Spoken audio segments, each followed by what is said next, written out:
Okay, welcome back. Happy Wednesday. Hope we had a great Patriots Day. Today we are covering the quadratic formula. This is our second day on the quadratic formula. And then we'll introduce a whole new class of numbers called the complex numbers. If you've seen i's and imaginary numbers before, that's what we're doing today. The material for today is relatively short. The material for next class, quadratic models, is relatively long. So we're going to do the same kind of thing that we did earlier this semester, where we're going to grab some time from today and get a jump start on the material for the next class.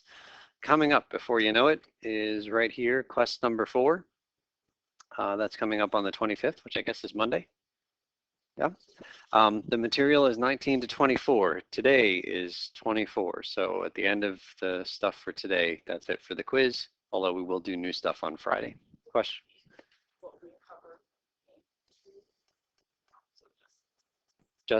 Just the lesson 24 stuff, not the stuff we get a jump start on. Other questions? Okay, so let us get started on the top of 196 here.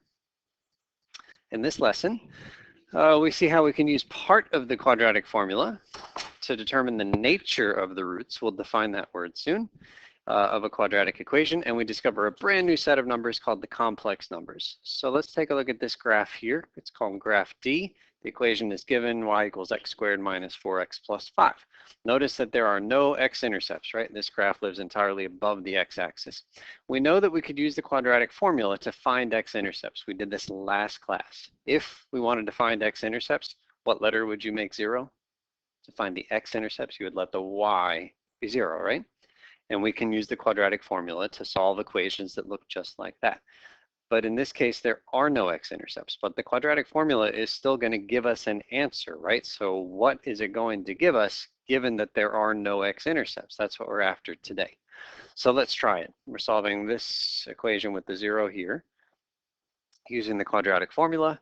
So first, we're going to test your memories. Without looking, I didn't ask you to memorize it, and I'm not going to, but can you fill in A's, B's, and C's? I've got part of the template there for you. Can you fill in the quadratic formula right now? Just letters, no numbers.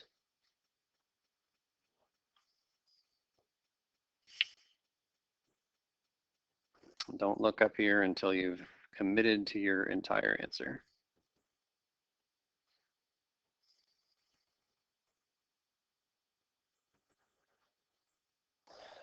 Okay, no partial credit here. Raise your hand if you got it perfect. About half of us. That's good. Anybody else? Right, if you missed the little thing, fix it right now. Update yours according to this guy. I think I mentioned this before, but on any quest or test that involves this, I'll give you the formula, so you don't need to memorize it. But let's see if we can use it here. So negative b, negative what in this case? Negative. So am I putting a 4 here? It's going to become a positive 4. I'm going to do this. It's negative b, negative 4, plus minus square root of. Okay, what's getting squared? Negative 4. Crucial to put parentheses right there. That's the only place that you need to put parentheses, but if you don't put them there, you're going to get it wrong. I'll put parentheses everywhere we replace ABC, but that's the only one that's important. Minus 4 times A is 1 times C is 5 divided by 2A is 1. Great. Okay, let's clean this up. Negative 4 becomes positive 4 plus or minus square root of, is that 16 or negative 16? 16. That's the part where it's easy to get it wrong. Minus 4 times 1 times 5, that's 20, divided by 2. So we get 4 plus or minus square root of negative 4. And now I'm stuck. Square root of negative 4, I don't know what to do with. Okay, so we're stuck at this point, and then we'll come back to it after we learn some stuff about another kind of number. What do we do with the square root of negative 4? We know from our earlier work with simplifying square roots that the square root of a negative number is not a real number. That was the answer we would have given to this problem like a few weeks ago. We would just say, not real, move on. But can we give meaning to the square root of a negative number? Saying it's not real is kind of a bailout answer. Like, is there anything more that we can do with it other than just kind of giving up and saying it's not a real number? So the answer is yes. Mathematicians have created a number system called the complex number system. And these complex numbers allow us to work with the square root of a negative number. Complex numbers are used in many fields, such as engineering to find quantities involved in electricity, and in medicine to calculate flow of blood in the bloodstream. Before we discuss the square root of -4, which is the one we're interested in, we're going to start with the square root of -1. Just a quick history lesson here. The question of how to define the square root of -1 arose when 16th century Italian mathematicians tried to solve cubic equations, things that look like x cubed. That's what makes it a cubic equation. X cubed minus 15x equals 4. We're not going to solve any cubic equations this semester. If you continue on the algebra track and you take Math 107, which is college algebra, next semester, you will solve cubic equations. Suffice it to say that the square roots of negative numbers came into play when these folks were trying to solve these kinds of equations.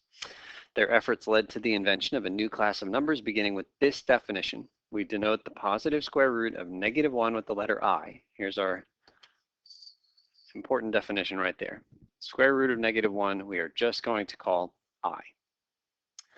It seems like we haven't done anything because all we've done is given it a letter, but naming it is kind of a powerful thing and will give us an ability to work with it. And it is not so unusual in math to take a famous number, like the square root of -1 is a famous number, and assign it a letter. Where else have we done that in math? A number, but we call it a letter. Pi, right? You guys have no problem thinking about the number pi. We call it a letter because we can't write 3.14 and then change forever, but it's important enough for us to be able to reference, so we call it pi. Any other numbers that you happen to know that are referenced by a letter?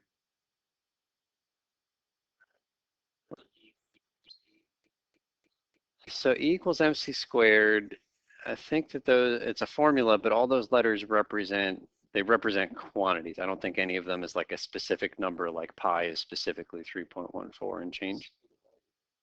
The speed of light. Oh, C. Yes, C. Speed of light, right? It's like 3 × 10⁸ meters per second. Super. Yeah. You may have seen E in a math class before. You might not. I don't know. E is around 2.718. It's another famous number. So there are different places where we give famous numbers letters. Here's one of them.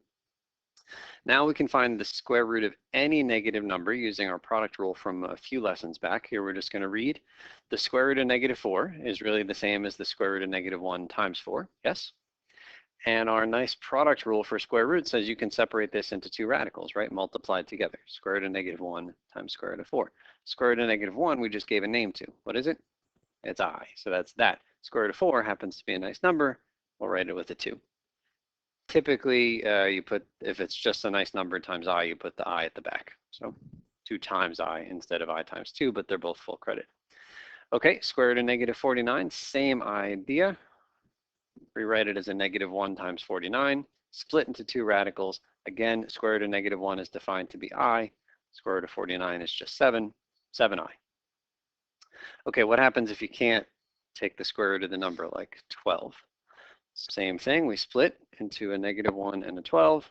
-1 is here and comes out as an I. 12 we can go farther with. 12 is really 4 times 3, so we should still simplify the radicals just like we used to. 4 comes outside as a 2, and then we'll write that as a 2i radical 3. Notice that we put the I at the end in this example, but we put it in front of the thing in this example, and there's a good reason for that. If we had written this, 2 radical 3i, if we're not careful with our radical sign, it's very easy to make it look like the I is inside, and it isn't. And so typically, just to avoid that confusion, if there's still a radical in the answer, we'll put the I in the front, so there's no chance of accidentally reading it as being under the radical sign. Okay, so number 5, in general, we define the square root of -k to just be I times the square root of k. Numbers of the form a plus bi, for example, 3 plus 7i, are called complex numbers. If b is 0, that is this piece right here, if b is 0, then this thing just disappears and you get the real numbers. And so the complex numbers, They don't eliminate the stuff that we've done, they broaden the stuff that we've done. Every real number that we've talked about has been part of a set of numbers. I'll just symbolize it with this circle here. The complex numbers, including all of the i's, is just a bigger set that includes all of the real numbers we've been playing with, right? So it's just expanding, it's not replacing. Okay, finally, we can now finish solving our quadratic equation from before. This is where we left off, yeah? Again, we take that square root of -4, write it as a -1 times 4, split that up. -1 comes outside and becomes an I, and then the 4 gets written as a 2. And then we'll split into two fractions just like before, and then reduce 4 over 2 is 2, 2i over 2 is just I. So 2 plus or minus I are our solutions. Okay, again, what were the x-intercepts for the parabola? There were none. So the giveaway when you use your quadratic formula is what kind of a number is going to pop out of the quadratic formula. It's a complex number, something with an I in it. That's the giveaway. If you get something with an I in it, it means that parabola didn't have any x-intercepts to start with. Okay, next page. Number 7, is there a way to figure out how many solutions and what kind of solutions a quadratic equation has without going through the entire quadratic formula calculation? Below each graph, there are 4 of them here, you'll see something that we call the nature of the solutions of each quadratic, that is the x-intercepts. And just a quick recall that a rational number can be written as the ratio of two integers. For example, a half is a rational number, but numbers with radicals in them, like square root of 10, are irrational. Square root of 10, a half as a decimal ends, right? It's just 0.5 and then it stops. A third as a decimal, it goes forever, but it repeats, right? 0.3333 forever. But numbers that are irrational have decimals that they go forever, but they never repeat. There's no pattern to them. Okay, so let's take a look at these 4 graphs together.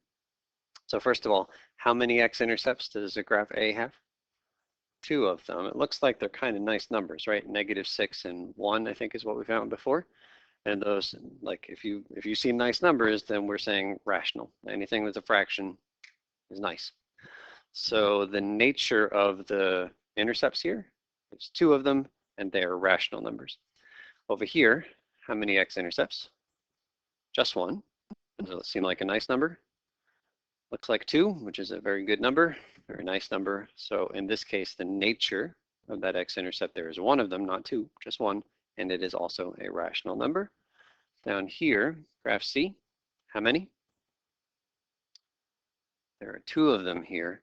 This is the one where we first approximated it as like 1.4 and -3.4. Then we used the quadratic formula and we got this really long decimal from the calculator, and it goes a lot farther than the calculator can go. So how many solutions? 2. And would you call them nice or not nice, given that they're not so nice, right? And so what's our word for not nice? What kind of a number is irrational? And so the nature here is 2 irrational solutions. And then finally over here, how many x-intercepts do we have? There are none in this case, right?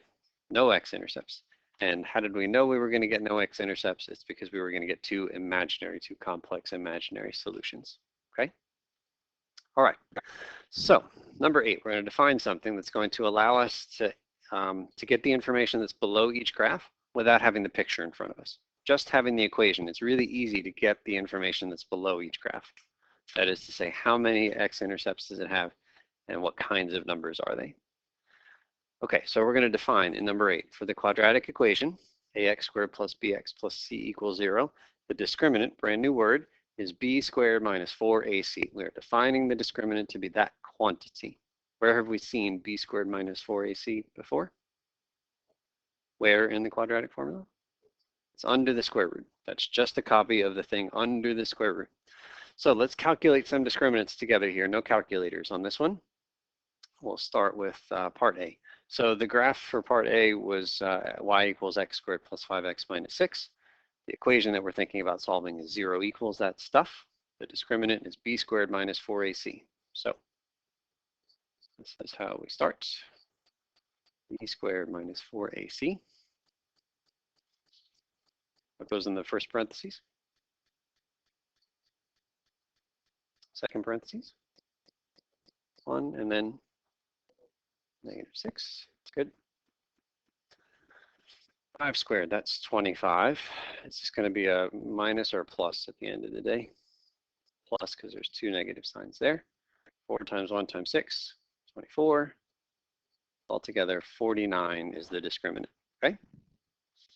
It's not clear what information we get from that number, but it's just the discriminant is 49 for whatever it's worth. Okay, in your tables, can you guys fill in the other 3 discriminants here, and then we'll come back together in a minute?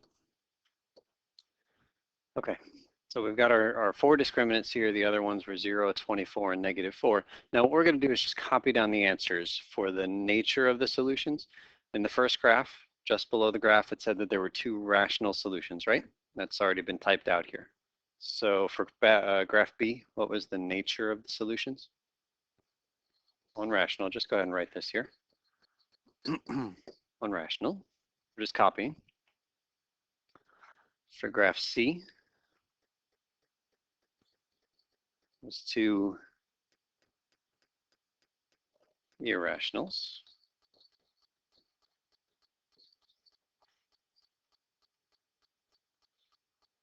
And then for D, 2 complex. I'm going to write 2 imaginary. If you write 2 complex, I'll give you full credit for it. I'm going to write 2 imaginary solutions. Okay, so the question is, what's the relationship between the kinds of numbers that we got in the discriminant column and the answers in that nature column? All right. Now remember, the discriminant is where in the quadratic formula? It's underneath the square root. So imagine for a second that for this graph right here, for that equation right there, we do the full-blown quadratic formula, -b plus or minus square root of. Now, what number did we get for what's under the square root for that first row? It was 49, yeah? So something plus minus square root over something, right? All I'm doing is putting the 49 where it goes. Now, the square root of 49 is how much?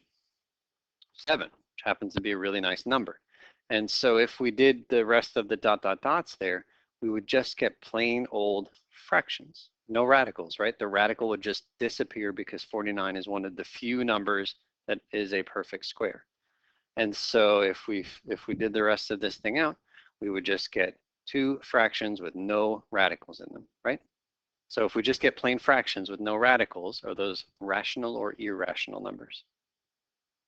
Rational numbers. And we would get 2 of them. How would we get 2 of them from this one formula? The plus and the minus. 2 answers, right? And in my math lab, you had to maybe type up 2 things.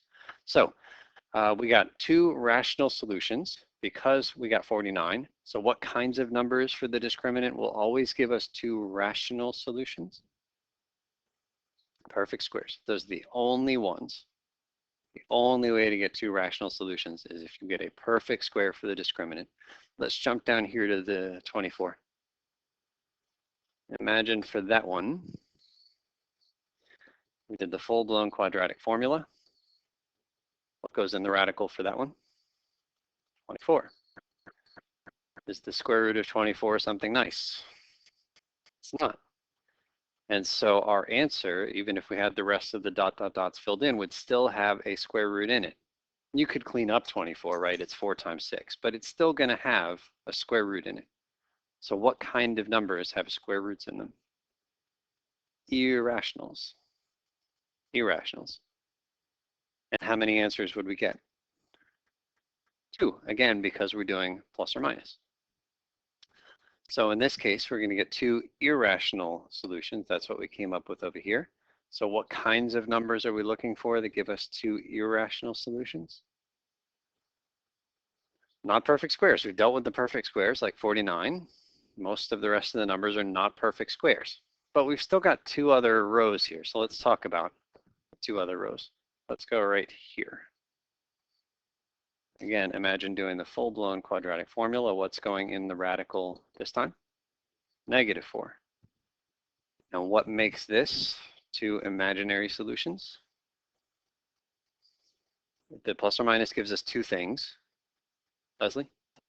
The negative, right? Because there's a negative inside of that radical, it's imaginary. We just defined anything with a negative inside of a radical to be imaginary. And so yes, we're going to get two of them, and they're going to be imaginaries because it's a negative. So what we're looking for here to say that there are two imaginary solutions is any negative number. It doesn't matter that 4 is a perfect square. It could have been 5. Fact is, it's a negative inside. It's going to be an imaginary, and that's it. Okay, so then I think we need to clarify. It wasn't just that we were looking for perfect squares or not perfect squares. What else was common for these two numbers? They were positive. Positive and a perfect square, two rationals. Positive but not a perfect square, two irrationals. Negative, we've just seen, is going to give us two imaginaries.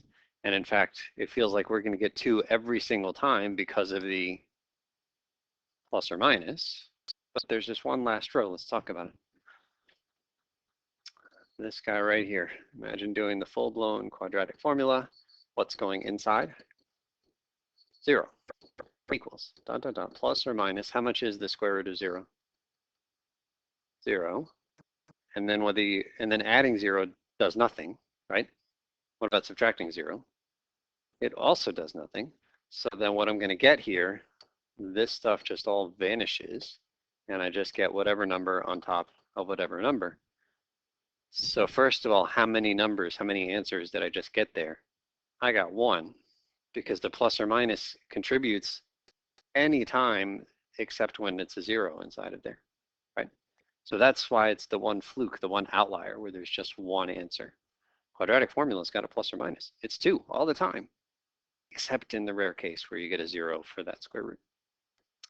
Furthermore, because the square root disappeared, is that a rational or irrational number? It's rational. Right? And so our conclusion here, if you get a 0, that's the one fluke one. There's just one answer instead of 2, and it is definitely going to be a rational number because the square root disappeared. Okay, I think that is good. All right, so on the next page, everything that we just said is summarized right in here about, perfect squares, about negatives, about zeros. So it's all there. You can reference that later if you need to. You are going to move on to the activity. You're going to get as far as you can here. I think you're probably even going to, a bunch of you will start the even more practice, but at some point I'm going to call you back together and we're going to get a jump start on the material for next class, which is kind of long, okay? But this is the end of the material for the quest on Monday.